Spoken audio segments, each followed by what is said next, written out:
গোলাঘাট জিলাৰ উপায়ুক্ত মানৱেন্দ্ৰ প্ৰতাপ সিঙে আজি গোলাঘাট স্পৰ্টছ কমপ্লেক্স আৰু পাঁচআলি শিৱ মন্দিৰ ৰাজহুৱা ভৱনত কোভিড-19ৰ প্ৰতিষেধক প্ৰদান কাৰ্যসূচীৰ বুজ লয়।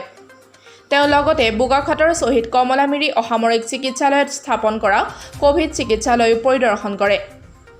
তাত তেওঁ চিকিৎসক স্বাস্থ্যকৰ্মীসকলক কোভিড ৰোগীসকলক মানৱীয় দৃষ্টিভংগীৰে সেৱা আগবঢ়াবলৈ স্বাস্থ্যকৰ্মীসকলৰ প্ৰতি আহ্বান জনায়। তেওঁ কোভিড ৰোগীসকলে যাতে চিকিৎসালয়ত এটা সুস্থ পৰিৱেশত থাকিব পাৰে তাৰ বাবে চিকিৎসালয়ত ৰোগীৰ বাবে বাতৰি কাকত, আলোচনী আৰু টেলিভিছন আদিৰ ব্যৱস্থা কৰিবলৈ নিৰ্দেশ দিয়ে। তেওঁ চিকিৎসালয়ত যাতে 24 ঘণ্টাই চিকিৎসক নাৰ্ছ থাকে সেয়া সুনিশ্চিত কৰিবলৈ নিৰ্দেশ দিয়ে। উপায়ুক্তগৰাকীয়ে কোভিডৰ কৰ্তব্যত নিয়োজিত চিকিৎসক স্বাস্থ্যকৰ্মীসকলৰ বাবে খোৱা বোৱা সুব্যৱস্থা কৰিবলৈও নিৰ্দেশ দিয়ে। তেওঁ কোভিড ৰোগীক পৰ্যাপ্ত আৰু উন্নতমানৰ খাদ্য যোগান ধৰিবলৈ নিৰ্দেশ দিয়ে।